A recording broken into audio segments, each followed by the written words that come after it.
We need to grow in grace. This is not something that we wake up one morning and we say, wow, I'm just a really gracious person. I wish it was that easy. I wish that we all could just wake up and say, man, this is so easy, and everybody in my family is just so happy together. But it's something that takes deliberate effort. It takes deliberate effort to be gracious. It's not always easy. You'd think it'd be easy amongst the people that you know the best, and in reality, it's harder, isn't it? Isn't it harder to be gracious with people you know? Do you know why it's so hard to be gracious with people you know? Because you know all of their shortcomings. You know all of their shortcomings. You know what they did wrong last week. You know what they did wrong last year. You know what is wrong. And so it is that it's really easy for me to be gracious to other kids. And sometimes it's the hardest to be gracious to my own. I expect a lot out of these kids. I don't expect half as much out of your kids. I expect a lot out of these kids. I want them to do X, Y, Z. And you know what? When they don't do it, I become very ungracious.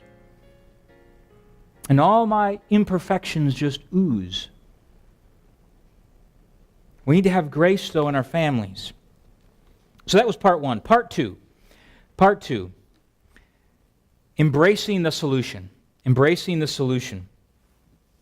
I would say that the vast majority of problems within our family, within all of our families, within all relationships together, with all relationships, I think that the vast majority of problems can be resolved by embracing this one solution. By embracing this one solution, and that is, I'm just going to give you the word. Ready for this? This is the one word I want you to get today. Selflessness. I want you to get that word, selflessness. Problems happen in families when people are selfish. That is one of the biggest factors in marriages, with our children, with our brothers, with our parents, with our sisters, with our aunts and uncles. It's when we become selfish. Now, I'll tell you this, that I think that the world it actually promotes, doesn't it? It actually promotes this idea of selfishness. And even from just a youngster, from a little kid, they know that this word. Ready for this? You don't have to teach them the word mine. It's just something that they learn, and maybe they learn it. Maybe they have it, or they learn it from their parents. Maybe they learn it from other kids. I don't even know. Maybe it was born into them is this selfish mentality. Being selfish. You remember about 40 years ago, there was this ad that was portrayed. It was for Burger King. Does everybody remember this ad? It was, ready for this? Have it your way. Right? Have it your way. Now that's exactly the essence of selfishness, right? I want it my way. I want this done my particular way and not your way. I don't want you to make a burger the way you make a burger. I want you to make a burger the way I want a burger. I want it my way, right? Friends, I have news for you. That is selfishness. And that is a promotion of selfish behavior, that you can all have it your very own way. I think of this social media environment that we live in. How vain can a person be to have... Now, if you're out taking selfies, that's fine. I'm not going to condemn any of you for taking selfies, but I will tell you this, that a selfie is like this vain promotion of oneself, and they do it in all these angles, right? Because then they get the best angle. They get the good side. You know? I don't have a good side. They're all bad. So I don't know if selfie... would probably, well, it wouldn't be the top of my head. That's definitely my bad side. So, I don't know, but the selfie, right? I mean, selfishness, and it's promoted. It's promoted in our culture. But selfishness is what is causing the vast majority of problems. Because I want it done my way, and your way doesn't factor into this. Your way doesn't account for anything because I can do it my way. And friends, let me tell you, in a relationship, that is very tough to deal with. How many of you like selfish people? Nobody. Nobody likes selfish people. But we justify it in ourselves, don't we? We justify this behavior in ourselves. Psychologists, they diagnose it. They say that it's a problem. They call it self-pity. They say we have a self-esteem issue. They say, well, they have a lack. They have a self-respect issue. They don't respect themselves enough. And they diagnose this. They actually give medication to help people have better self-esteem. The problem is the people feeling sorry for themselves isn't because they have a lack of anything. It's that they have too much of something. They have so much, they view themselves in such a way that they care so much about themselves. Your friends diagnose it. They call you self-centered and self-righteous. Humans are selfish people, all the way back to Adam and Eve. You know Adam and Eve's problem was selfishness? They were selfish. They didn't think that God had given them the best, so they wanted something more. They were selfish. So there's a solution. There is a solution. The solution is selflessness. Selfishness is you always looking out for the good of yourself. Selflessness is you always looking out for the good of other people. In my family, we like to scare each other. Right, boys? We do, don't we? And the reason Josh is smiling is because he got me last night, didn't you?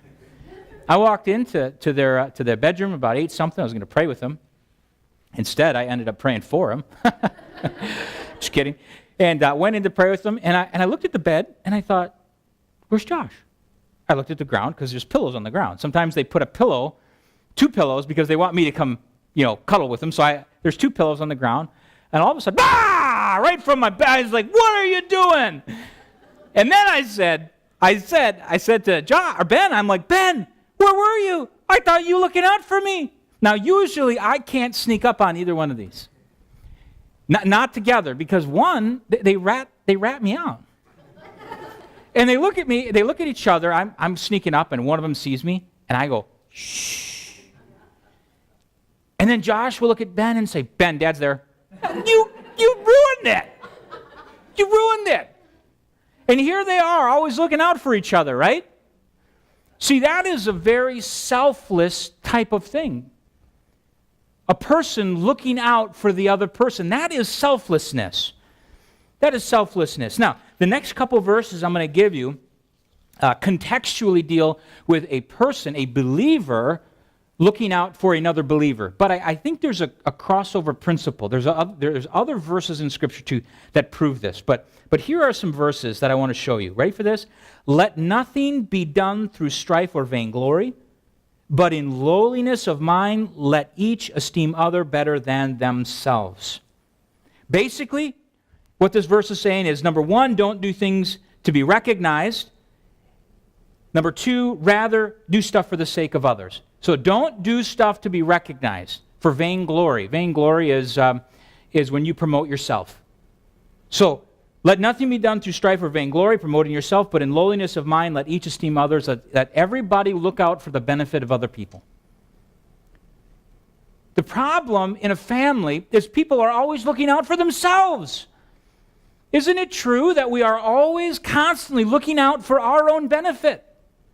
How does this benefit me?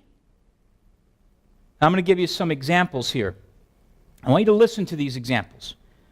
I'm going to use a relationship between you and your neighbor, okay? Helping your neighbor mow his yard because he's paying you is not an act of selflessness, okay? Helping your neighbor mow his yard because he's making your yard look bad is not an act of selflessness. Helping because you've been told to by your wife is not an act of selflessness. Here's a good one. Helping him because he's helped you in the past. is not an act of selflessness. You mowing your neighbor's yard because he's done it for you in the past, that is not selflessness. Now, we think of it that way. We say, well, he did it for me in the past, I'm just going to go do this and be selfless. No. That is selfishness. Helping him because you hope he'll help you in the future isn't selfishness either, or isn't selflessness either.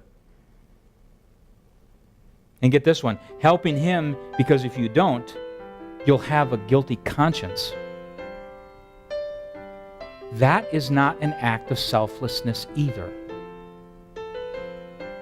Listen, friends, this is all the recipe for a disastrous relationship in your home. When you are looking out for you and not for the other people in your family. I say this, I say marriage is not for lazy people, and marriage is not for selfish people.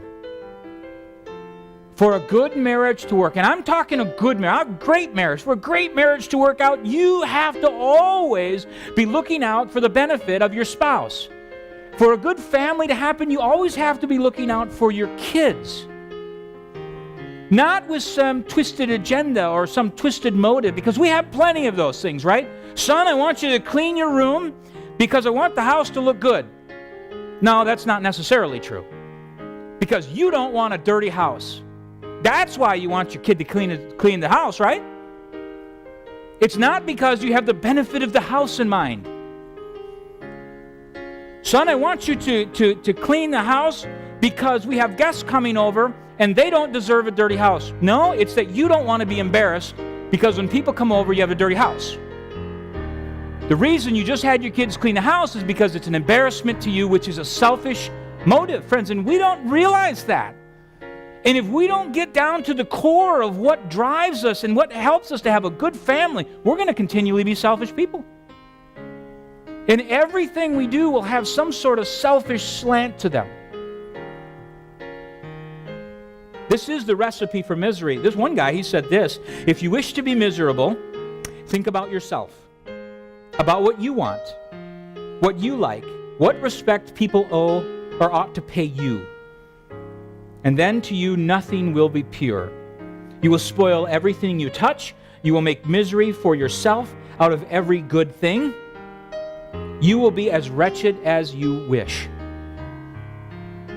It's the all about me syndrome. And in a family, this is terrible. It's like feeding your baby at night so they don't wake you up because they're crying.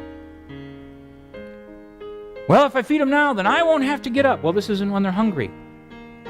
Okay, well, are we thinking about the kid or are we thinking about my sleep cycle? Friends, our motives ought to be pure. They ought to be pure. And we ought to really look out for the benefit of other people. It goes on in Philippians 2:4, and it says, look not every man on his own things, but every man also on the things of others. Don't look on your own stuff. Look out for the benefit of other people. Listen, that takes a very sacrificial and a selflessness to you. When you say, hey, listen, I don't care about myself. Unlike the psychologists who say we don't care enough about ourselves and we medicate us to make us feel better about ourselves. We should say, hey, I'm not looking out for me here. I am looking out for your benefit. And in the family, it's the only way to have a good family. Now, in a herd, the one reason why you look out for another person is so that they look out for you. This is the you scratch my back, I'll scratch yours. Now, in a family, it cannot be that way. It cannot be that way. You have to be able to look out for somebody regardless if someone's looking out for you. That is true selflessness. If you and your family are looking out for your brother or your sister or your mom or your dad because they're looking out for you, that's like mowing your neighbor's lawn in order that they mow your lawn in the future. That's the same thing. So we have to understand what true selflessness is about. Now, it's generally, this whole looking out for one another, it's generally the byproduct of just being truly, sincerely selfless. It's generally the byproduct. Now, some people take advantage of that, and they do. But the goal is, how do we in our families be selfless? It's the only way to have a good family. Romans 12, verse 10 and verse 18. Be kindly affectioned one to another with brotherly love and honor. Listen to what it says. Preferring one another. That's giving someone else the preference. It's always looking out for someone else. And he goes on in verse 18, he says, if it be possible, as much as lieth in you, live peaceably with all men. Live peaceably with all men.